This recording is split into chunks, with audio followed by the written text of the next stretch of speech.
सारी संसारी गोली कुशाद साधु तो पंडिता सतम माधव विक्राभ्यासवातुलाकर्ण महामाया वैश्य पार्थिव कुलस्थितम वैश्य वैतुला ज्ञानम भूषित संशय इतदत्तावरंताभ्याम तत्तैवांतर्धीयत अदर्शनम गतास्ते को राज्य प्रणति प्रताप प्रणदेरथाधीनो राज्य निष्कर्षत तत्वात्मसनं सुपानतापेमनिषत्तम अप्रच्छराजन राजम मंत्री परिवार तो संप्राप्त निजम राज्यम दारान सदन बांधवान बभू पार्थिव भूता स्वसाग्रमेकराम देशो विज्ञानमाशाद्य मुक्त संघर्षमाशक कारुषातिरेण क्षणबद्ध सपरुत तीर्थेषु विचरण भगवत्यागुणगान्वित एतन्ने कथितं दिव्याश्रितं परमाद्भुतम् आराधनं फलमाप्नोति महत्पुरुषयो दैत्यानां हननं प्रोक्तं पादुर्भूता पवित्रता एवं प्रभावता सा देवी भक्तानाम् अभयकारिणी यो शृणोति नरो नित्यम् आख्यानं मधुमत्तं सप्नाप्ति सत्यं तत् संसार सुखमद्भुतं ज्ञानदं मोक्षदं चैव कीर्तिदं सुखसता पावना पावनं पुण्यं धर्मद्भुतम् अखिलार्थप्रदं नृणां सर्वधर्मार्थमामृतं धर्मार्थकाम मोक्षाणां कारणं परमं मतम् श्रुतवाचो जनमेजय महाराजो पृष्ठ सत्यवती सुत उवाच संहितां दिव्यां व्यासौ सर्वार्थतत्त्वविदः चरितं चण्डिकायास्तु शुभदैत्यविधासितं तथा नास भगवन् कृष्णं कारणकोमुनिः इति वै कथितं सारं पुराणानां मुनीश्वराः। जय जय श्रीमद् महाभागवते भागवते महापुराणे पंचमोत्सवः श्री जगदम्बार्पणमस्तु। बड़ा रोचक प्रसंग दोनों वैश्य पार्थिव दोनों को जो तब के वरदान मिला चले कि नहीं। इसको हटाओ घड़ी नहीं देखती ना अभी बताया ये सामने घड़ी क्या क्या रखती है अभी कर वो फिर हमको इसमें बार बार देखना ये लाइट हाँ थोड़ा हटाओ घड़ी देखनी होती है हाँ हमको बार बार हरिओम विश्वम दर्पणमान नगरी हाँ थोड़ा वो घड़ी नहीं हाँ ये होता है बस।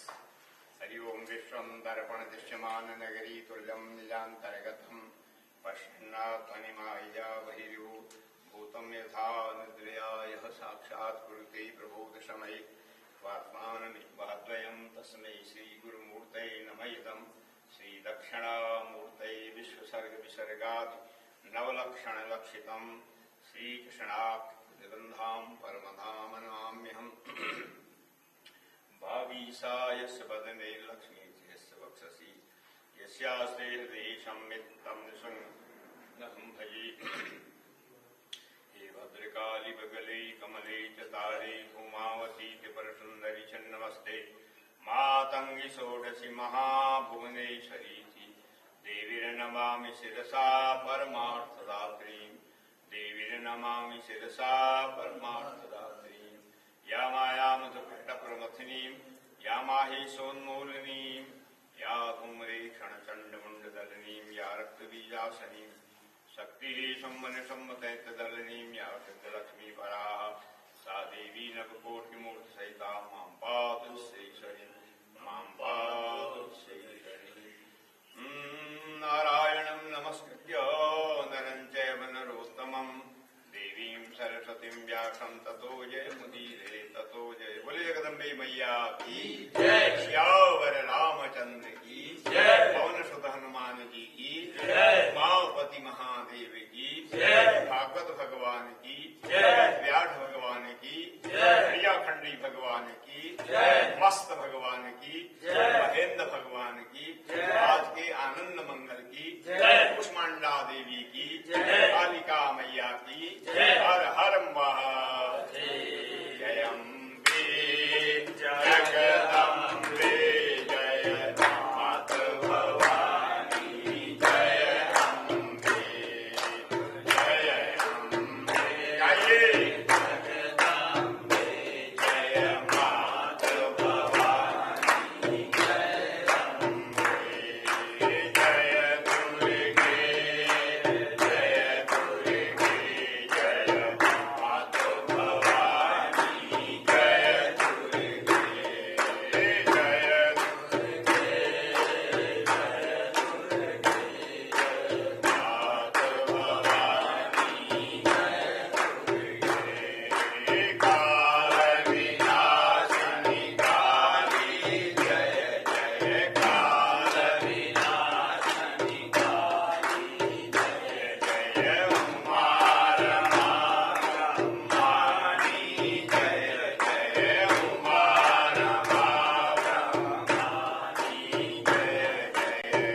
सद्भावना विश्व का कल्याण। हर हर महादेव। आराध्य श्री गुरुचर परम जगदम्बा की अनुकंपा, आप लोगों का सहयोग, हेड़ा खान विश्व महाधाम में ये चैत्र नवरात्रि चल रही है। आज चौथा दिवस है। परम्बा जगदम्बा कुष्मांडा देवी और कालिका देवी का पूजन हुआ, पाठ हुआ, हवन हुआ, भोजन हुआ, प्रवचन हो रहा है। बोले जगदम्बे और हमारे जो है उदय चटर्जी महाशय बड़े दिव्य ढंग से कितने सालों से उसको बड़ी सुंदर ढंग के भाषांतर कर रहे हैं। आइए फिर उसमें प्रवेश करें। So with immense grace and blessings of Paramba Jagadamba and inspiration of our Guru, Shri Heda Khan Baba, today we are celebrating the 4th day of Chaitra Navaratri in this beautiful, blissful Heda Khan Vishwa Mahadham.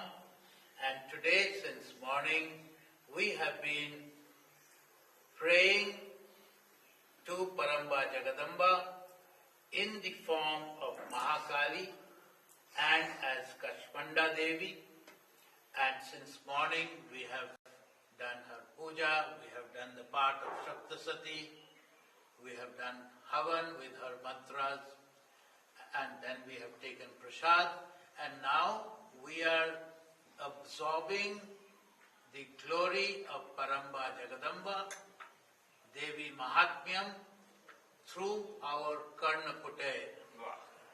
This is the nectar. Nectar, you know, nectar which makes us immortal. So we are taking the nectar through our ears.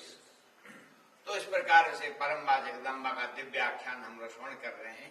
इसको व्यास जी ने निर्मित किया और अपने शिष्य सूति जी को पहले सुनाया, फिर सुदेव पुत्र को सुनाया। अब एक राजा जन्मेजय को सुनाने वाले हैं। उस परिप्रेक्ष्य में थोड़ी महाभारत की कथा चल रही है।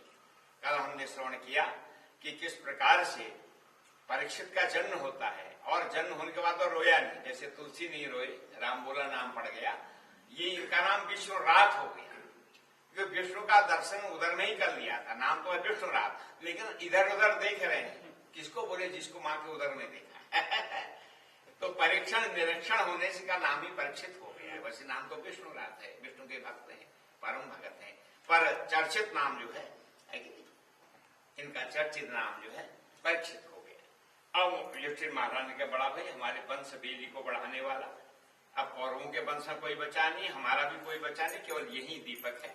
तो जब ज्योतिषियों को बुलाया, जरा है हाइस्कोप जो है क्या कहते हैं ज्योतिष का विषय बताइए। उनको हमारा बड़ा चक्रवर्ती सम्राट होगा, पूरे भूमंडल में इनका शासन होगा, ऑल द वर्ल्ड। बड़े धर्मात्मा होंगे और बड़े सहिष्णु होंगे, बड़े तपस्वी होंगे, बड़े दानी होंगे। पर एक ग्रह बड़ा गड़बड़ बैठा हुआ है हमारे यहाँ, अष्टम स्थान में नीच का शनि बैठा हुआ है और राहु को साथ में लिए हुए। तो इनसे किसी महात्मा का अपराध हो जाएगा, उनके गले में मरा सर्प डाल देंगे। महात्मा तो जो है समाधि में है, उनके सर्प डालो, माला डालो, जैसे मस्त बाबा जी हमारे कुछ भी डालो। परमहंस गति सुमन भी है, उनको तो कोई असर नहीं पड़ता है। वो तो राग द्वेष से परे है, जय पराजय से परे है कि सबसे पहले निर्द्वंद है, द्वंद से परे। लेकिन उनके बेटा ने इनको साथ देंगे और इनसे जो है इनका जो है मरण हो जाएगा। पर मरते के समय में श्रीमद् भागवत के अनुसार ये कथा सुनेंगे और देवी भागवत के अनुसार इनका बेटा इनके लिए कथा सुनेगा और फिर इनकी मुक्ति हो जाएगी। बोले सच्चिदानंद भगवान, दोनों को लेके चल रहे। हाँ। So over the last 4 days, we have heard how Vedavyas created this great epic, and then he shared to give this knowledge of this text to 3 people. He gave it to his disciple Sutji. He also gave it to his son Sukdevji, and then we heard yesterday that how he gave the knowledge of this text to Janmejay. So in that context we heard about the great epic battle of Mahabharata, which went on for 18 days. It was a fratricidal war, means war within a large family, between two branches of the family, and 18-day war, most of the people from both sides were killed. So from the side of Kauravas, 99 sons died, only one left. And from the side of Pandavas also, we'll hear how all their 5 young children were killed at the last minute. And there was one child who was left in the womb of Uttara, which in due course we heard how that child was born with the grace of Lord Vishnu.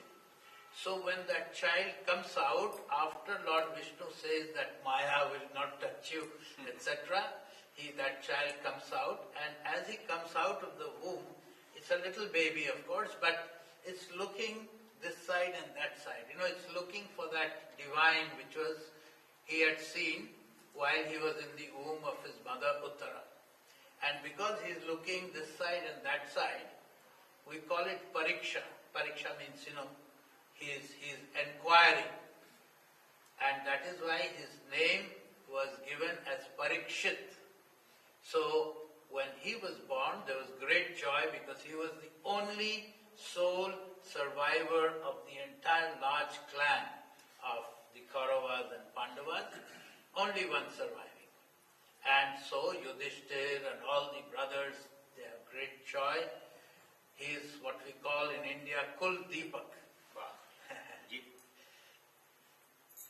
So they call all the wise men who can read the Panchang and who can read the horoscope and all that to give his name and all of that.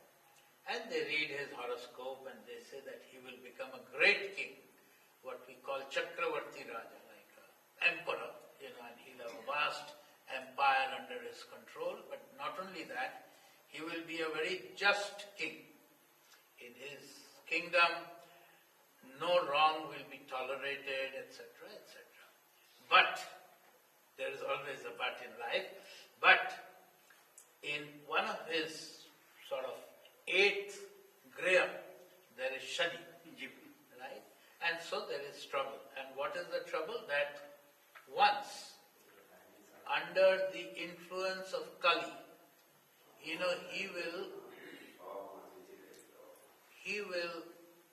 an insult will happen to a saint. And the saint's young son will give a curse, and because of that curse, he will die of snake bite.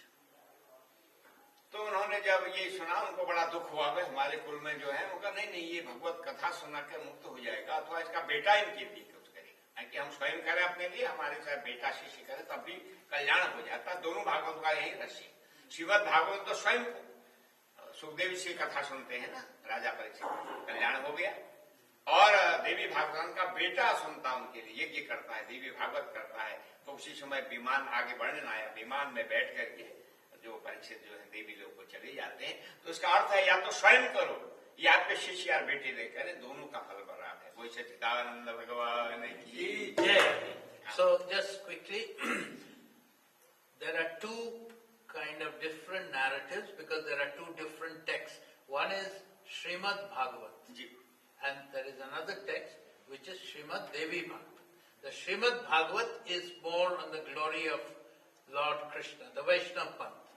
And Srimad Devi Bhagavat, which we are studying now, that is the glory of Devi, Paramba Jagadamba.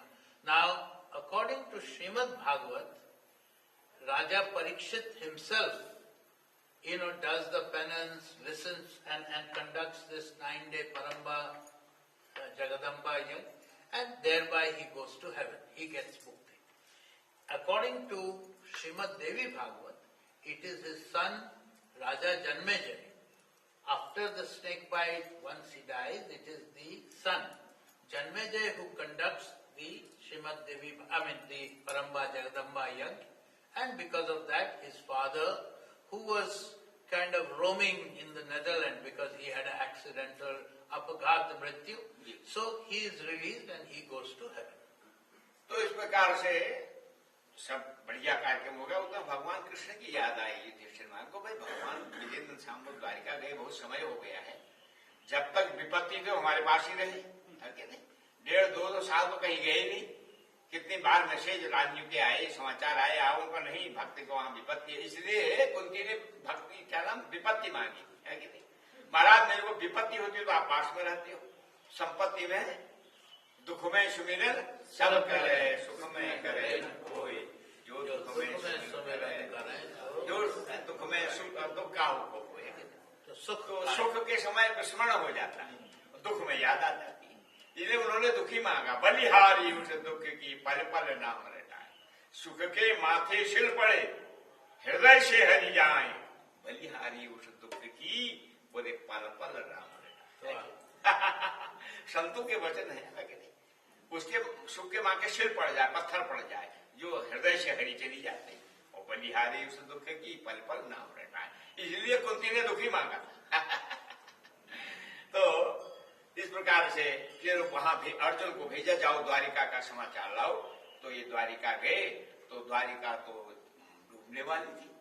भगवान कृष्ण ने कह दिया था अब तो ये क्या नाम कहते हैं, 7वें दिन में द्वारिका समुद्र में डूब जाएगी। भगवान का किसी से प्रति राग है न द्वेष है। 56 करोड़ यदुवंशी केवल उन्हीं की परंपरा में से थे, लेकिन सबको जो है अपनी विधि से उनका कल को ये ही दुष्ट हो जाएंगे, इनके पास संपत्ति है, शक्ति है, और ड्रिंकिंग करने लगे हैं, वही श्राप इसीलिए मिला है कि नहीं, दुर्वासा का श्राप इसीलिए मिला। तो फिर भैया इनको अपने सामने हमने राक्षसों को सबको समाप्त किया, अब हमारे कुल में ये राक्षस जैसे हो गए तो इनको भी समाप्त करो है कि नहीं। तो 56 करोड़ यदुवंशी को आपस में लड़ भिड़ कर समाप्त हो गए दुर्वासा साहब से। अब उन्होंने कहा भाई आज से 7वें दिन में ये उसमें डूब जाएगी समुद्र में, इसलिए बचे खुचे लोग जो है तुम चलो यहाँ से। और अर्जुन आया, अर्जुन कहा ये इनको लेके जाओ बचे खुचे लोगों। तो फिर जो है महाराज जी उनको लेकर के आए, और यहाँ आकर के क्या बात है, बोले महाराज सब हो गया, हमारे आराध्य नंदन श्याम सुंदर मदन मोहन अब जो है गोलोक धाम को चले गए, और प्रकारांतर से भागवत में छुप गए, तिरोहिते भागवतम। भगवान ने कहा अरे उद्धव तू मेरा साथी है, मंत्री है, पर अब तू कहाँ चले जा, बोले बद्रीनाथ चले जा, मेरी पादुकाएं को लेकर के, खाओं को लेकर चले जा, और ये भागवत को लेकर चले जा। हम भागवते फिर मैंने अपने को इस बार भागवत में छुपा दिया है। तो उनको वहां विदा कर दिया है कि नहीं। अर्जुन को कहा बच्चे खुचे लोगों को तू ले जा, और भगवान ब्रजे नंदन ने श्याम सुंदर मदन मोहन साकार से निराकार हो गए है कि नहीं, जो साकार स्वरूप था निराकार हो गया, और बाकी उनका शरीर तो चिन्मय है, हमारी तरह थोड़ी हड्डी मांस है। चिदानंदमय देह तुम्हारी विगत विकार जान अधिकारी, सोई जाने जो देव जनाई जानत तुम्हें हो जाए। तो ऐसा दिव्य धाम है। अंत में फिर वो रोते रोते ये पाठ आता है समाचार को देते हैं जीवन जी। So after some time Yudhishthir and the rest of the Pandav clan felt that they have not had any news of their sort of master Lord Krishna. So when they were in trouble through all the years of their sort of fratricidal war with the Kauravas, when they were all the time they were sent to Van, Kauravas, all of that, and the big war. Lord Krishna always stayed with them, looked after them, protected them, and so on, was their friend, philosopher, guide, all of that. So, after the war was over, they took over the kingdom, they ran it for many years. Lord Krishna had then taken his leave and had gone to Dwarka. That was his new capital, as you all know. And he had, he lived there with his kingdom and so on. In those days, there was no phone to check how anybody was. So if you wanted to find out how anybody was, you had to send a person. So they all decided that Arjun would travel to Dwarka to find out how their master Lord Krishna is. So Arjun makes that trip, and when he reaches Dwarka, Lord Krishna says that, look, in 7 days I'm going to go away to Golok Dham, and this Dwarka, the kingdom, will go under the ocean. Because in this world, in physical world, everything is destructible. So his own kingdom, the time had come that his kingdom had to be over and he had to leave his sort of body, though he's Chinmay, a divine soul never destroys, but he can change his form. So he was going to go to his ultimate home, which is called Golok Dham, and this whole country, this Dwarka, was going to go under the ocean. So he asked Arjun that, look, Arjun, please take the women of his household, the queens, etc., and take them to their kingdom. And he told his dearest disciple, friend, Sakha, Uddhav, that Uddhav, you go to Badrikashram and you take my khadam, like Babaji's Paduka, take my Paduka with you, and also take this Granth, the Srimad Bhagavad, because I'm going away from here, my physical body, and I am sort of getting myself transferred into this text. So I'm going to be hiding in this text. So Uddhav, all of them are very sad, but they have to make their way. So they make their respective ways to their different countries, and what happens on the way is that Arjun, who was the greatest warrior of his time, when he's on the way back to his own kingdom, he loses his power. His Gandiv was his, the big bow and arrow, loses all its power. He could destroy the world with that, but now he loses. And all the women are taken away from him by the local sort of bhil. And Uddhav goes away. So ultimately when he reaches and meets with his family, he's crying. And Yudhishthir and others ask, why are you crying? So he says that our dearest, Lord Krishna is no more. He has gone to his Golok Dham. His whole kingdom has gone underwater. And he had given me the task to take the ladies back, but I couldn't even do that. I lost my power. So he was crying. तो बड़ा दुखी, युधिष्ठिर बड़ा दुखी, इधर उद्धव भी बड़ा दुखी और माना शांति खेले हैं, खाए हैं, पढ़े हैं, लिखे हैं, आप इस समय मेरे को अपने से दूर क्यों कर रहे हो? देखो उद्धव विरही प्रेम करे, जब तक विरह न हो ना प्रेम में, तो उसमें प्रगाढ़ता नहीं आती है कि नहीं? तो इसलिए उसको और प्रगाढ़ करने के लिए मिलन का, महादेवी वर्मा कहती हैं, हम काशी में जब पढ़ते थे तो उसमें महादेवी थी वहां, तो मिलन का मत नाम ले, मैं विरह में चिरूं, मैं नीर भरी दुख की बदरी, विस्तृत नभ का कोना कोना, कोई कभी अपना हो ना, परिचय तना इतिहास नहीं, उमड़ी कल थी, मिट आज चली, मैं नीर भरी दुख की बदरी, महादेवी की कल। तो ये उद्धव भी रोने लगा। तो महाराज निरंतर मैं आपके चरणों में रहा, आपका हमारा शरीर का रंग भी ऐसा है और वेशभूषा भी ऐसी है, खान पान भी ऐसा है, पर इतना ही अंतर है, मेरे गुरु बृहस्पति हैं, आपके गुरु संत भी नहीं, बस इतना ही अंतर है और कोई अंतर नहीं। तो इसमें विरह क्या दे दे तो बोले नहीं विरह में प्रेम करना है। और बद्रिकाश्रम बड़ी दिव्य, जय जय धन्य धन्य बदरी, जय जय धन्य धन्य बदरी, बसी हिमालय मध्य सुशोभित मुनि की दिव्य गिरी, जय जय धन्य धन्य बदरी, जय जय धन्य धन्य बदरी, पांच पांडव और द्रौपदी आए थे इधरी, जय जय धन्य धन्य बदरी, जय जय धन्य। बोले बद्रीनाथ भगवान की ऐसी दिव्य जगह भेज रहा हूँ आपको, है कि नहीं, जहाँ बड़े बड़े ऋषि मुनि वेद व्यास बड़े बड़े लोग रहे हैं। तो विरह में जो है प्रेम बढ़ता है, मिलन में तो बाहर से मिलके भीतर से छूट जाता है कि नहीं? और विरह में क्या होता है, बाहर से छाप नहीं पर भीतर से निरंतर। इसलिए बड़े बड़े लोगों को विरह दिया भगवान है कि बड़े बड़े उत्कृष्ट योगियों को विरह दिया। विरह में नित्य निरंतर भीतर से प्रेम, संयोग का अवस्था तो बाहर से मिलने भी भीतर से छूट जाता है। इसलिए उद्धव विरह ही प्रेम करे, है कि नहीं? गोपियां कहती हैं जब उद्धव गोपियों को समझाने गए, है कि नहीं, उद्धव विरही प्रेम, विरही ये छोड़ दें उधर की ओर। इधर आए तो जब उन्होंने उनको कहा तो भैया लगता है कलयुग आने वाला है, जब ब्रज नंदन श्याम सुंदर मदन मोहन अपने स्वरूप में स्थित हो गए गोलोक धाम, हमें भी यहाँ छोड़ देना चाहिए। उन्होंने शुभ मुहूर्त निकाला, परीक्षित को तिलक किया और हिमालय की ओर चल दिए, पांचों पांडव और द्रौपदी से।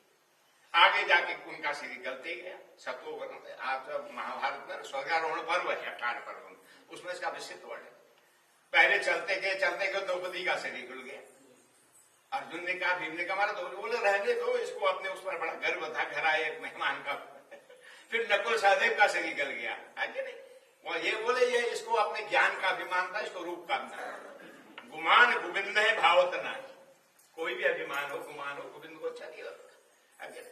और फिर आगे आगे अर्जुन बोले इसको अपने गांडी पर बड़ा भरा के आगे किसी का पान कर दे तो उसका शरीर ही गल गया। फिर आगे भीम कहता, भैया देखो, मैं बोला तू बड़ा पेटू था रे, निरंतर खाने की लगी रहती थी तो ज्यादा पेटू भी नहीं होना चाहिए, इसको थोड़ा खुराक दो जिससे वजन हो सके, है कि नहीं? और आगे जाकर उनके साथ जो कुत्ता चल रहा था उसका शरीर नहीं मिला, है कि नहीं? तो यहां से जब उनके लिए विमान आ गया, सत्य निष्ठा वाले थे, सत्य व्रतम सत्य परम सत्यम सत्य से योगनियम निपिम सत्य। उनका मारा पहले कुत्ता बैठेगा, वाह विमान आपके लिए। बोले सबने सांस छोड़ दिया, पत्नी ने भाइयों ने छोड़े, सांस चल रहा है, कोई कारण होगा, पहले कुत्ता बैठेगा तब हम बैठेंगे। ऐसी निष्ठा इनके अंदर। तो फिर कुत्ता को धर्म सांस चल रहा है, हमारे साथ हमारा शुभ कर्म धर्म अशुभ कर्म ही चलते। रम्यानि धर्म कुसुमानि कियत विधानी कैवल्य सुंदर फलानि यदुद्गतानि। धर्म फूल है और मोक्ष जो है फल है। रम्यानि धर्म कुसुमानि कियत विधानी कैवल्य सुंदर फलानि यदुद्गतानि। तो फिर उसी समय कुत्ता धर्म स्वरूपता प्रकट हो गए। उनका महाराज आपने झूठ तो नहीं बोला, तो झूठ में शांत दिया है, थोड़ी देर के लिए आपको नरक जाना पड़ेगा आपने झूठ बोला नहीं पर झूठ में शांत दिया है। अश्वत्थामा हतोहत नरोवा तुंजरोवा, इसलिए थोड़ी देर के लिए आपको नरक के द्वारा फिर वैकुंठ ना स्वर्ग जाना जी, तो यही विधि हुई। So Shastriji briefly mentioned that Uddhav, who was Lord Krishna's childhood friend, the greatest devotee who stayed with him all the time, when Lord Krishna asked him that you take this text and you take my padukas and go to Badrikashram, he was very sad. He said, we have grown up together, I've always been with you, now why do you want to send me away? So Lord Krishna says that I want to deepen your love for me. And very subtle thing here, that when you are together, which we call Milan, when you are together, you know the love is external. But when you are away, then the love becomes internal because it's not external. I hope I can convey the meaning. When somebody is not with you, but you love that person, your love grows inside. When that person is with you all the time, then it is there but it doesn't have the same intensity. So Lord Krishna said that I want to give you that viraha prem, that deep sense of love. Anyway, so he goes away and he also explains that to the gopis, all the people who are there. And on the other side, when Arjun comes back and explains and describes to Yudhishthir and rest of the brothers and Draupadi that our Master, Lord has gone away, they say that now Kali Yuga is coming, on this earth. And I think we should now take Veer Sannyas. So Veer Sannyas was a tradition which many people followed in those days, that when you got old, you kept walking towards the Himalaya, which was also called Swargarohan.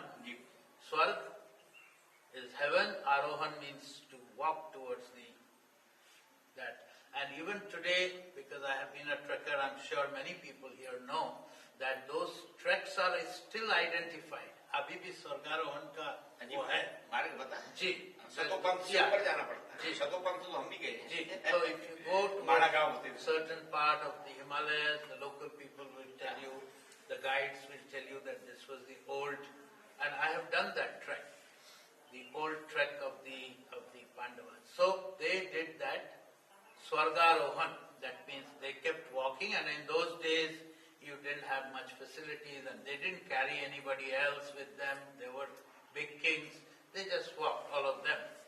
And slowly, one by one, Draupadi, their common wife, and then one brother after the other fell and died from the long journey, snow, and very difficult trek.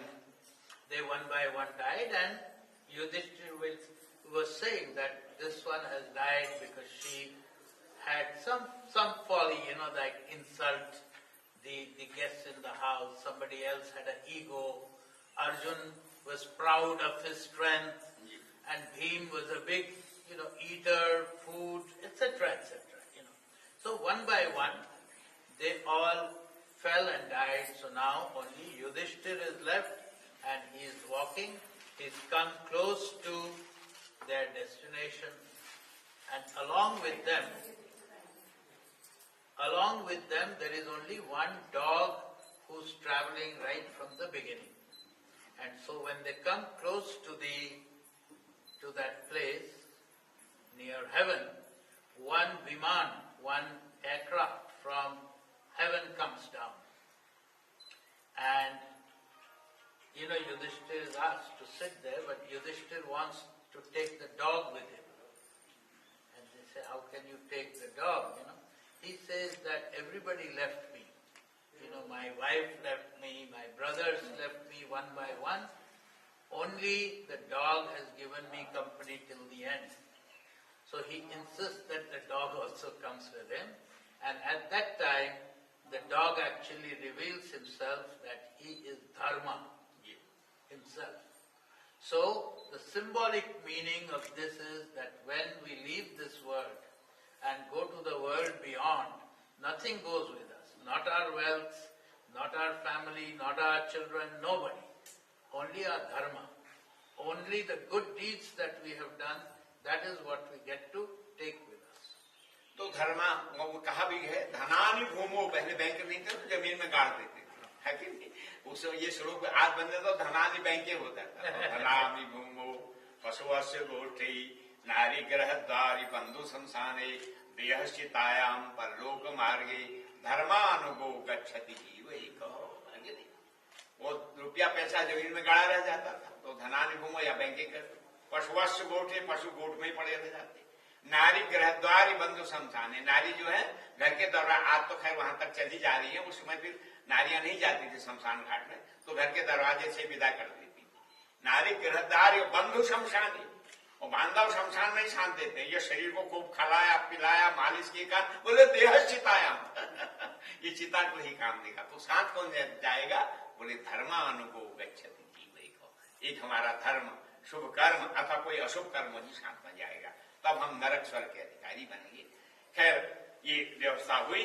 अब वो सम्राट बने हैं परीक्षित, बड़े युक्ति से शासन करते हैं, वेश बदल के जो है घूमते हैं, किसी को कष्ट तो कि जासु राज प्रिय प्रजा दुखारी सो निब अवश्य नरक अधिकारी। उनको मालूम जिसके राज में प्रजा दुखी होती है उस नरक को जो है नरक जाना, उस राजा को नरक जाना पड़ता है, तो बड़ी सावधानी से जो है भ्रमण करते हैं। एक बार उन्होंने देखा एक काला पलटा व्यक्ति जो है गाय को पीट रहा है और बैल को पीट रहा है। बैल के तो 3 टांग तोड़ दिए उसने, है क्या? बैल धर्म का प्रतीक, केवल एक टांग में खड़ा है, माने केवल देन केन विधि दीने दान करी कल्याण, सत्य तप दया दान, ये 4 पांव हैं। बैल धर्म का प्रतीक है, जब भगवान शिव बैल नहीं आरूढ़ होते हैं, वो सब बैल थोड़ी है, धर्म है वो वो त्रिपुरारी सदा उसी में आरूढ़ होते हैं। इसके 4 पैर हैं, सत्य तप दया दान। तो कलयुग में 3 पांव तोड़ दिए, एक दान पर, ये केन विधि दीने दान करी कल्याण, दान पर खा लिया। और गाय को इतना मारा है, अधमरी हो गई है, गाय पृथ्वी का रूप, ब्रह्मर्षि वंदिताम ब्राह्मीम राजर्षि परिसेविताम देवाशय कृताम दिव्याम वेदानुमोति नुमः। बड़े बड़े ब्रह्मर्षि की सेवा करते गाय की है, ब्रह्मर्षि को वशिष्ठ आदि और राजर्षि पर बड़े बड़े दिलीप जैसे राजा, बल्कि दिलीप को जो वंश चला रघु नाम का बेटा हुआ गौ की सेवा से ही मिला, नहीं तो इक्ष्वाकु नाम, पहले इक्ष्वाकु वंश था, लेकिन दिलीप ऐसे प्रतापी राजा हुए, उन्होंने जो है साधना की, गुरु के पास गए, बोले कोई बेटा नहीं है, बोले गौ का अपराध हुआ। एक बार आ रही तो गाय को जो है दाहिना करके नहीं चल, परिक्रमा नहीं किए, बाएं करके चल दिए, वो अपराध है, तो इसलिए बेटा नहीं हो रहा, क्या करो, नंदिनी की सेवा करो। तो नंदिनी के घर में थी, 21 दिन तक सेवा। गाय उठती है तब उठते हैं, गाय चलती है तब चलते हैं, गाय बैठती तब बैठते हैं, गाय जब चारा दाना पानी खा लेती तब कुछ खाते, नहीं तो कुछ नहीं। छाये व ताम रूपति रन्नुगच्छत्, कालिदास कहते हैं रघुवंश में, जैसे छाया हमारा अनुकरण करती है, ऐसे दिलीप जी जो है छाया का अनुकरण करते हैं। तो 21 दिन कंटिन्यू सेवा की लगातार। 22वें दिन माँ ने, नंदिनी माँ ने उनकी परीक्षा ली, एक सिंह उन पर झपट गया, माया का सिंह था नंदिनी पर। राजा वो सुंदर दृश्य को देख रहा था, देखा तो एक सिंह नंदिनी के ऊपर चढ़ा हुआ, और तो उन्होंने एकदम तर्क से बांध दिया, उनका हाथ अवरुद्ध हो।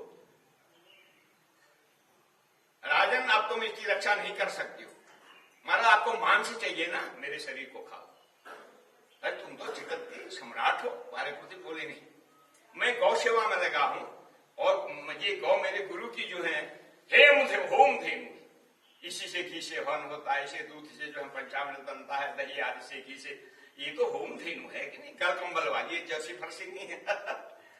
साटावती सतह पूर्णा पंच गव्य, जिसके अम्मा अम्मा अम्बा चरम भड़ा, ओंकार था उनका, मस्त बाबा जी वर्णन करते, ओंकार ओंकार व्याहरंती सुमंगला, वो माता व्याख्याता उमा अम्बा चरम भड़ा, उमा अम्बा बोलती है। तो फिर अपने को एक मांस के ढेले के सामने प्रकट कर दिया, तो राजा बोलते हैं मेरे मांस को खाओ, तो उसी समय वो तो परीक्षा थी, सिंह हट गया, अब मेरा दूध निकालो पियो, बोले नहीं मेरा पहला अधिकार नहीं, गुरुजी का अधिकार। गुरुजी मेरे को दे, मैं पीऊंगा। तो फिर उसी से जो है रघु हुए, उसका नाम रघुवंश चला। एकात पत्रम जगत प्रभुत्तम दयम कालिदास ने, कालिदास को क्या पूछा। चलिए, तो महाराज उनके घर में रघु जैसे बेटा हुए, तो ब्रह्मर्षि वंदिताम ब्राह्मीम राजस्य परिसेविताम देवाशयकृताम पीदा, बोलो गौ माता की जय। अब राजा देख रहा है, गाय को अध्वरी कर दिया, बैल के 3 टांग हो गए, तो आगे जी बताइए।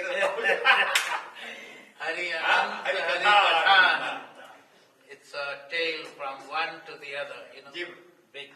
परीक्षित जो है देख रहे हैं गाय और बैल के जी।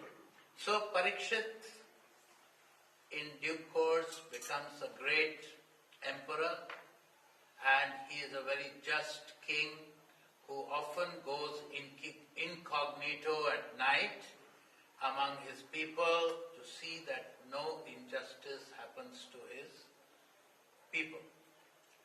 And so one night, while he was going around incognito, he sees one man, he's big and so on, and he's beating a bull and a cow. So the bull, 3 legs of the bull are sort of injured. He cannot use them, only 1 leg. And again, you know, there is an interplay of symbolism everywhere. So the symbolism here is that when we call dharma, dharma has 4 legs, you know, daya, sab, daya, dan. So 4 attributes of dharma. Now 3 legs are broken and only 1, which is dan, which is what is left in Kali Yuga. So 3 legs of the bull are broken and the cow is also badly injured. And Raja Parikshit becomes infuriated and he wants to kill that.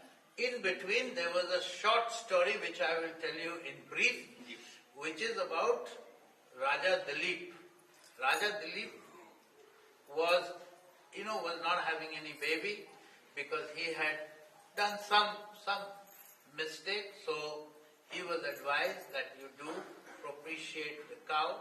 So he followed and did seva of the cow, mother cow, and with great devotion. So at the end, you know, when he's about to get the boon, he sees that one lion is attacking the cow, And so he tries to attack the lion, but he doesn't have the power. So he offers himself to the lion that please eat me, my body. So ultimately, he passes the test, and this cow gives him blessing, and in due course, he has a son called Raghu. And from there comes the Raghu Vans. Raghu Vans is the So Raghu is the kind of family from where Raja Ramchandra, the Raja, that Ram, that we pray to his family, how it came. So Dilip was the king who had done great penance to a cow, and that is also the reason why in India we sort of hold a cow in such great esteem, because cow gives us, so many things apart from milk, butter, so many things that we think that, cow is very good for us. But here we are back to our story. So Raja Parikshit has now seen this man who has injured that, and he confronts him and he says, I'll kill you. तो राजा ने धनुराण निकाला, उन्होंने कहा मारा मेरे को, मैं कलयुग में मेरा युग आ गया है कि ना, सत्य त्रेता द्वापर कलयुग विभाग है तो मेरा अब समय आ गया है, मेरा समय आ गया, मेरे में तो फिर धार्मिक लोग कष्ट पाएंगे यद्यपि बाद में सब अच्छा होता है और जो उल जुलूल वाले हैं देखने में बड़े सुखी लगेंगे, पर बाद में उनका पतन हो जाता है। पर मेरा काम ऐसा है, आप मेरे को मार दोगे तो एक बड़ा भारी हानि हो जाएगी। क्यों?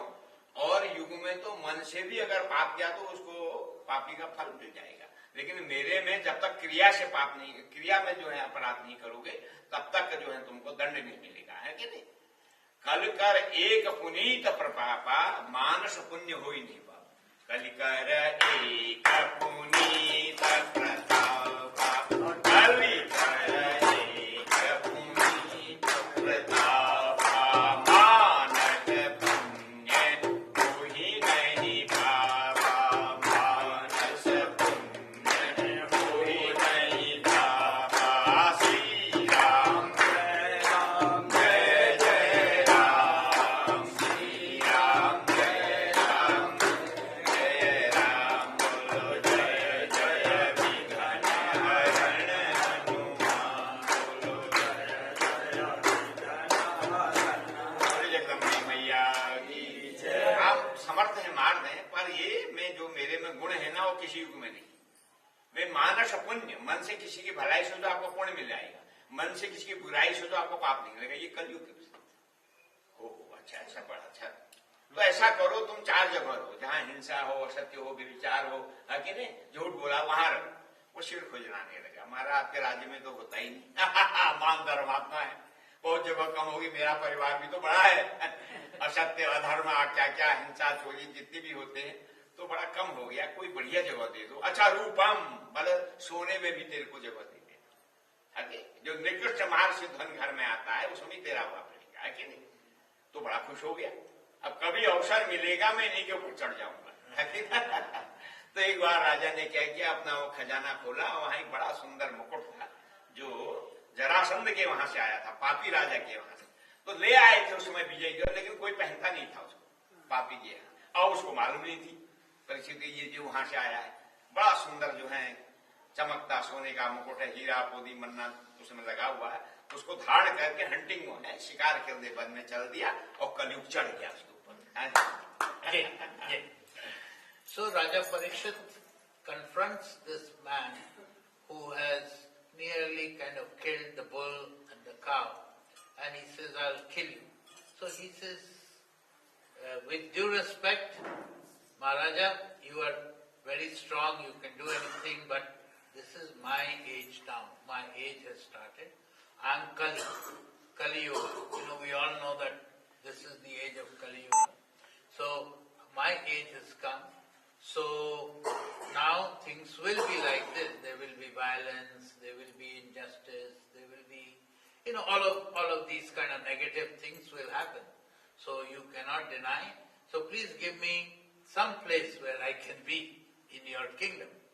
He says first that you go away. He says your kingdom is so vast, please give me some place in your kingdom. So he first says that, okay, I'll give you place where there is himsa, means violence, or asatya, means untruth, etc. So this Kali says that, look, you run a very pious empire where you are pious, you are just, and so is everybody in this, your praja, your people. So give me something more. I need something more. So he says, okay, you can have a habitat vase in gold or wealth which has been acquired by illegal, immoral means. So Raja says, okay. And now Kali thinks that one day I will get my chance and I will, sit on his head. So Raja one time wants to go out for a mrigaya, means hunting, as all Rajas did from time to time. So he goes to the Koshagar where the royal treasury is, where all the gold, etc., jewelry, crowns, dresses are all there, in a big kingdom like this Raja. And there he found a beautiful crown, jeweled with different diamonds and all these other things. But he doesn't know that this crown was brought after a victory over an evil king called Jarasandha. And so it was lying in the royal treasury for a long, long time, but his forefathers like Yudhishthir and all, they never used it. It was just lying there. But since he didn't know, he found this beautiful crown, he takes and he wears this crown while going out for a hunting, and there is Kali sitting in that crown. अब दिन भर वो शिकार करता रहा. भूख लगी, 12 बजे है कि नहीं. चलते चलते जंगल में वहाँ शमीक ऋषि का आश्रम था. वो ध्यान मग्न थी. मगन ध्यान रथ दंड. ध्यान से बढ़कर कोई काबी नहीं है. जो ध्यान रथ में डूबे लेकिन वो तो आँख खोलते ही नहीं. अष्टावक्र गीता में एक श्लोक हमें याद आ गया है, तस्या लस धूर्णे सुखम नाना चिकर्षि. अष्टावक्र कहते हैं जिसको आंख खोलने में भी बड़ा दर्द हो रहा, मगन ध्यान रथ दंड है वहां से बोलकर पश्चालस्य धुरीर्ण, जिसको अपनी आंख खोलने में भी बड़ा भारी समूह, वही सुखी और कोई सुखी नहीं. मतलब इतने ध्यान मग्न अष्टावक्र कहते. तो खैर, तो वहां समीक ऋषि ध्यान में समाधि में बड़े हैं, अंदर चले गए हैं. उन्होंने कहा आश्रम में कोई है, जल फल दो. ओ कोई नहीं था, सब स्नान करने नदी में गए हुए थे, है कि नहीं. वो तो ऋषि ध्यानामृत में स्नान करते थे. तो उनका देखा, बताओ ढोंगी है, हमारी दृष्टि जैसी होती वैसी सृष्टि हो जाती है. बड़ा ढोंगी है, मेरे को जल फल कुछ देना पड़ेगा क्या, आंग मुझे बैठा हुआ. तो एक सांप मरा था, उस गले में डाल दिया और जो है उसी समय वहां से हस्तिनापुर को चल दिया. कुछ लोगों ने दूर से देखा कि अभी ये कोई राजा जैसा बंधन के आया था घोड़े में बैठ करके और ध्यान मग्न समाधि मग्न ऋषि के गले में मसर पर डाल दिया. उन्हें दौड़े दौड़े उनके बेटे से कहा, है कि नहीं, 500 साल का 12 साल का लड़का था, है कि नहीं, भाई तू तो यहाँ नहाने में लगा है और वहां देखो अभी कोई एक राजा, हस्तिनापुर का राजा बता रहे हैं वो है और तुम्हारे ध्यान मग्न पिता के गले में मरा सांप डाल दिया. अच्छा, तो छोटा बच्चा था, गुस्सा आ गया तो वहीं पर से हाथ में जल दिया. बता, जिस कुलांगार ने मेरे समाधिस्थ पिता के गले में मृत सर्प डाला है, आज से 7वें दिन में सर्पों का राजा तक्षक उनको दस्त कर देगा. ऐसा श्राप वहीं दे दिया और फिर आकर के आश्रम में आकर के पिता तब भी समाधिस्थ, क्योंकि मगन ध्यान रखा दंड, उसके आगे तो कुछ होता है. जीवित सर्प के पड़े क्या फर्क पड़ने वाला है. तो उसने फिर सांप को जो है दूर किया और गोद में बैठ करके जोर जोर से रोने लगा. तब ऋषि का ध्यान बाहर आया, क्यों रोते हो, वो देखो ना मरा सर्प, तो उससे क्या होना है. सुना कोई राजा आया था, ध्यान के गले में डाल दिया. कोई बात नहीं, उसको जल फल देना चाहिए, हम ध्यान में थे, तुम बाहर थे, तुमने कोई छापा छापी तो नहीं की. बोले तो सांप तो उतर जा मेरी गोद से. ऋषियों का धन तो जो है ज्ञान प्रदान करना है.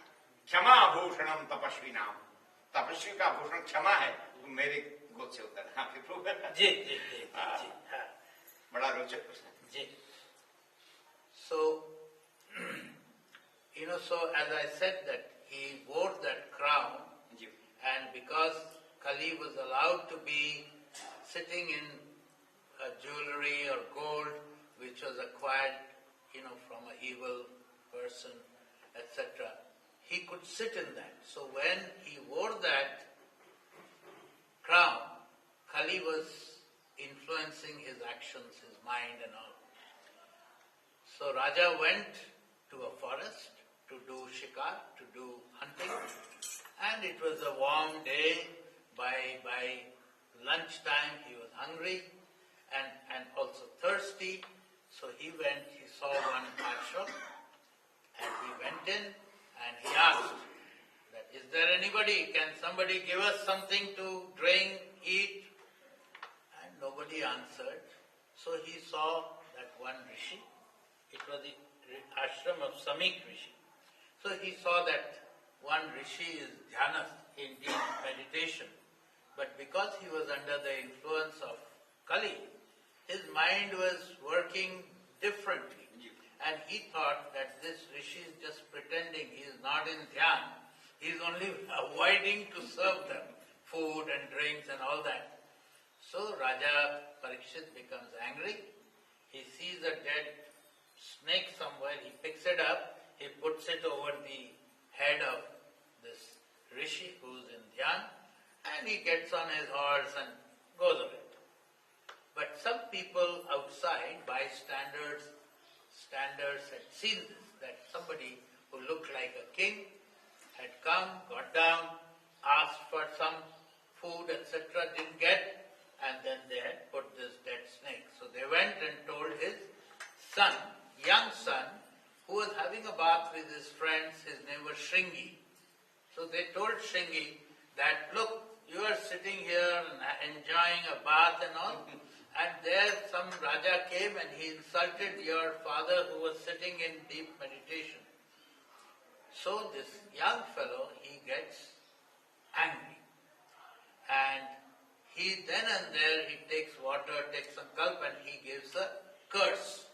That Ulhangar, we say, that fellow who has insulted in deep meditation, my father, Rishi, he will die by snake bite from a snake called Takshak on the 7th day. Satve din. So, after having done that, he comes back and his father is still in deep meditation. So he sits by his father and he starts crying. So father wakes up and he says, what happened? So then the son describes that so-and-so Raja had come and he had put a dead snake. So Samik Rishi says, so what? These things don't bother me. Just like Lord Krishna had said that, if somebody insults me, these things don't bother me. Samik Rishi said that these things don't bother me. But he knew immediately, he said, I hope you have not given any curse. And then he finds that his son, in his abodh, means without understanding, without maturity, he had done that. And Shastriji said that for a rishi, muni, great man, shama, that is the power to forgive, is a great power which they have. It's their jewelry, it's their greatness. So shama is an abhushan of a rishi. Shama abhushanam tapasvinam. Dinasya bhushanam raja, ratasya bhushanam sati, pati bhushanam nari, क्षमा भूषणम तपस्विना. है कि नहीं? ये चाणक्य नीति में. तो उनका गजब हो गया, हमारा आभूषण ही क्षमा है. संत ने कब छोड़े संतई कोटि के मिले अठंत मले भुंग बेदी शीतलता तजन. है कि देखो, चंदन के वृक्ष के चारों ओर सांप लपेटे रहते हैं, लेकिन वो अपनी शीतलता नहीं छोड़ता. एक टुकड़े में कितने टुकड़े पका के बाजार में श्रीखंड बिक जाते हैं, असली श्रीखंड हम तक कहाँ पहुंचता है ना. तो संत न छोड़े संत ही कोटि के मिले असंत मलय भुवंग ही बेदिया शीतलता न तजन. उतर जा मेरे से, नाराज हो. और फिर दो शिष्यों को बोला, जाओ, राजा को सांप मिल गया है, 7वें दिन में मरना है, इसलिए तुरंत हस्तिनापुर जाओ, राजा को सूचना. तो दो ब्रह्मचारी वहां से भेजे. इधर राजा ने जैसे ही घर अपने महल में जाके मुकुट उतारा, अरे मैंने क्या खड़ दिया, कभी उतर गया. ओहो, मेरा कुल ब्राह्मणों का भक्त, ऋषियों का भक्त और मेरे से क्या अपराध हो गया? अच्छा और ऋषि मेरे को श्राप दो। तो उसी समय बाहर से दरबान आए, महाराज आश्रम से कोई दो ब्रह्मचारी आए हैं, उनको बुलाओ बुलाओ। बोलो महाराज स्वागत किया, माला पहन सकते हो। महाराज ऋषि ने नहीं, पर ऋषि की अबोध बालक ने आपको श्राप दे दिया है। 7वें दिन में राजा सर्पों का राजा तक्षता आपको दंश करेगा, आप उनके कल्याण का मार्ग साबित करके चले। अब यहाँ से दो कथाएं होती है, एक श्रीमद भागवत की और देवी भागवत। श्रीमद भागवत में तो उन्होंने फिर शुभ मुहूर्त निकाला, दूसरे दिन ही परीक्षित को जो गाली दे दी और अपने अब राजा राजा नहीं राजक से बंद करके गंगा किनारे हैं सुखतार चले गए। और बड़े बड़े ऋषि मुनि आते हैं, उनसे महाराज मरने वाले को क्या करना चाहिए? तो किसी ने कहा जप करो, तप करो, ध्यान करो। उसी समय देव इच्छा से है सुखदेव जी महाराज वहां पर जो है भ्रमण करते हुए आ रहे, लंगोट भी नहीं पहने, बालों की लंगोट है, लोग कंकड़ मार रहे, स्त्रियां कंकड़ मार रही है, बच्चे, इतना सुंदर भगवान किसी तरह स्वरूप है। ऐसे सुखदेव जी महाराज मस्ती से मस्त बाबा जी की तरह झूमते हुए चले आ रहे हैं और उनकी आरती सब लोग खड़े हो गए ऋषि मुनि। यहाँ तक कि उनके पिता व्यास और दादा पराशर बड़े बड़े ऋषि खड़े हो गए, क्योंकि जो धर्म में बड़ा है उसकी अवस्था नहीं देखी, ज्ञान देखा जाता। न धर्म वृद्धेषु वयक्षमीक्षति, ब्राह्मणों में जो विद्वान होगा वो उसकी पहली पूजा होगी, जिसको ज्ञान तो ज्ञान होगा, और क्षत्रियों में जो बलवान होगा उसकी पहली पूजा, और वैश्यों में जो धनवान होगा, शूद्रों में जो अवस्था में बड़ा होगा उसकी पहली पूजा होगी। बोले ये विधि न धर्म वृद्धेषु वयक्षमीक्षते है। तो उनकी आरती सब खड़े हो निज मस्ती में आ रही, नासिकाग्र दृष्टि है, आत्मज्ञान से प्रेरित हो रहे है क्या? भगवत कृपा से आए तो उन्होंने देखा कि सब लोग खड़े हो गए, स्वर्ण एक दिव्य सिंहासन बना हुआ था, कोई उसमें बैठा है, उनकी पूजा की। फिर राजा को पृच्छामि संसिद्धिम, महाराज मैं आपसे पूछता हूं मरने वाले को क्या करना चाहिए? आप गुरुओं के गुरु हैं ऐसा लग रहा है, क्योंकि आपके आते ही इतने ऋषि मुनि, हजारों साल के ऋषि मुनि खड़े हो गए, तो आप बताइए क्या करना चाहिए जिसको मरना है 7वें दिन में? तो बड़ी देखो, रामायण भी पोकार से शुरू होती है, भागवत भी वर्णानाम अर्थ संघानाम रसानाम छंदसामपि मंगलानाम च कर्तारो वंदे वाणी विनायको। वर्णानाम वो से रामायण नामचीत मानस शुरू होती है और वो से भागवत से शुरू है। वरीयान सते प्रश्न कृतम लोक हितम से, तो अरे राजन तुम्हारा प्रश्न श्रेष्ठ है, लोक हित के लिए तुम कर रहे हो। तो वो भी वकार से शुरू होती होगी। उधर की बड़ी लंबी कथा है, जो 7 दिन तक कथा सुनाई और सुनने के बाद एक आश्रम ने जल पिया कि महाराज खाने पीने के कारण ही तो ये अपकर्म हुआ, अब मुंह से मुझे कुछ नहीं खाना है, केवल कान से ही कर्णपुटेर पिबंत। अंत में जो है 7वां दिन परिपूर्ण हुआ, अब तक्षक आने वाला है। राजन क्या तुम्हें अब भी डर लगता है कि तक्षक आएगा? बोले नहीं, मेरे शरीर को काटेगा, मुझको नहीं काटेगा। चोदितो ब्रह्म वाक्येन न ताम धक्षति तक्षक। ब्राह्मण के बालक ने साथ दिया, उससे तुमको जो है तुम्हारे शरीर को तक्षक जरूर काटेगा, पर तो तुमको नहीं काट सकता, क्योंकि तुम आत्मा हो। नैनम छिंदन्ति शस्त्राणी नैनम दहति पावको न चैदम क्लेदयन्ता हो न शोषयति मारुतः। उस आत्मज्ञान हो गया। और फिर सुखदेव जी महाराज वो तो नोट भी नहीं पहनते, क्या उठाएंगे? मणिमाणिक से राजा ने पूजा की, वो जैसे आए थे ऐसे बन को चले गए। और ये इन्होंने अपने प्राण यहाँ से यहाँ उठा दिए, मूलाधार से ब्रह्मरंध्र में रख दिए। तक्षक आता है, वो ध्यान से शरीर को काटता है, राजा तो पहली शरीर से निकल गए। बोले सतीदानंद भगवान। ये श्रीमद भागवत का प्रश्न। अब देवी भागवत की शाम बड़ा रोचक है Shrimad Bhagavat. Wakes up from his deep meditation and he finds that his son has, in his immaturity, Agyan, cursed that Raja will die on the 7th day by snake bite. He is very upset because, as I said, that for a rishi, muni, etc., shama, forgiveness is a great ornament that they wear. And this young fellow has violated that. So he immediately calls 2 of his assistants, disciples, and he says, go immediately to Hastinapur and please inform Raja Parikshit that my son, abodh son, means, without knowledge, he has in his immaturity given a curse that on the 7th day you will die by a snake bite from Takshak. So please find a way for your liberation. You have 7 days left, so find the best way for liberation.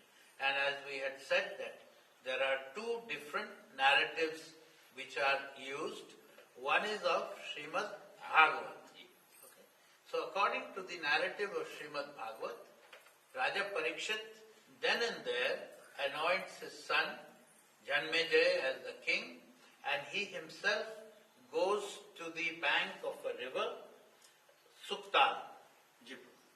Muzaffarnagar में गए। जी, Suktal, and there he kind of waits, he is sort of trying to find the best way for somebody who has only 7 days left in life so that he can make the journey to his ultimate abode, the divine abode. And there are many, many saints who come there and all, and then ultimately by divine grace, as if by divine magic, Sukdevji himself comes there, and he is, as he is always, he is wearing, the only clothes he is wearing is his jata. That is also like his langot. And he comes there, and as is his wont, as he doesn't look left and right, he's always Atmaleen, Brahmaleen. So he doesn't, his view doesn't go, but he has so much of spiritual power that when he comes, all the other saints, who are there, large congregation, and some of them much older to him in age and all, they all stand up. So Shastriji said that among the wise people, Brahmins, it is not your age, etc., which gives you your seniority, it is the depth of your knowledge. And this, he is sort of really deep in the knowledge of Brahma. Brahmagyan. So they all stand up. So Raja actually makes him sit on a throne which has been made of gold and all.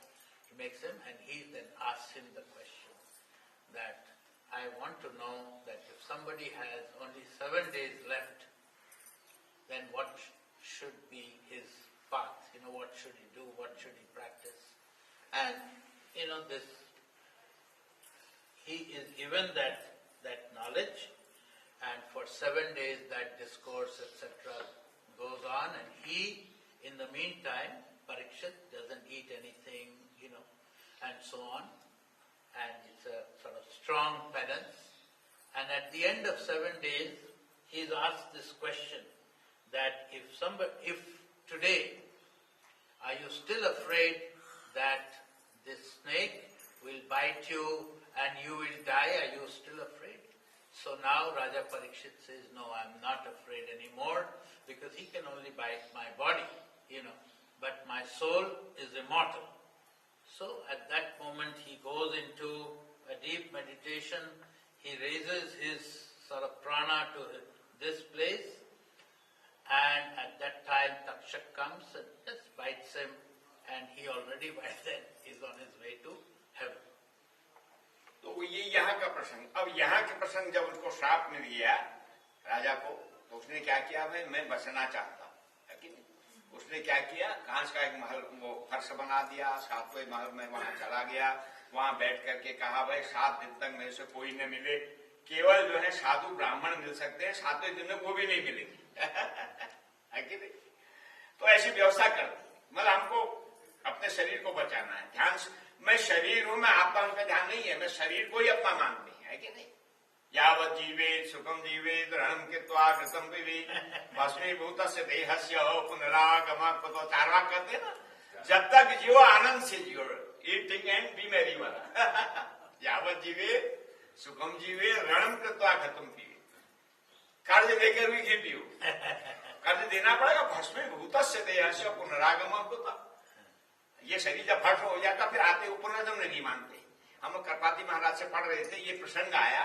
बोले का पुराने चारवाक तो अच्छे थे, ऋण करके घी पियो कहते थे, लेकिन आज के चारवाक क्या कहते हैं? हत्वा हत्वा श्री राम पीवित मार करके चोरी करके सुरा पियो। आज के चारवाक ये कहते तो यावत जीवेत सुखम जीवेत ऋणम कृत्वा घतम पीवित भस्मीभूतस्य देहस्य पुनरागमः कुतः। अश्वसे इस प्रकार से सारी व्यवस्था कर दी। रात वहां डरा है, रात दिन मर रहा है, कम मरना है कब। उसके बाद लोग आते जाते हैं, पर छठे दिन तक तो व्यवस्था हो गई। सातवें दिन में क्या हुआ कि अब तक्षक चला, वहां कर डसना है कि नहीं? और नाग जैसे कहाँ के याद नहीं आए, परसा बाबा के है ना रावण भी बाबा भी बनता आता है सीता को ओढ़ दे। तो साधुओं का भेष बनाया है और खटाखट चल रहा है।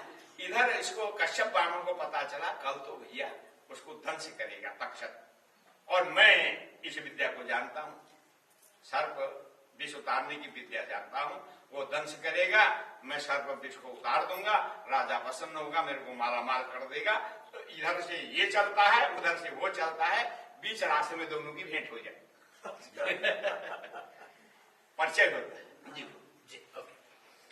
So we just heard the narrative of Srimad Bhagavad. Now, according to Srimad Devi Bhagavad, which we are principally studying right now, in that Raja Parikshit makes himself an impregnable fort, where nobody can enter, and inside that fortress there are 7 inner chambers. And each of them is difficult to enter, each one of them. And for 6 days, only his closest sort of guards or people came in, but on the 7th day, nobody is allowed in the innermost chamber.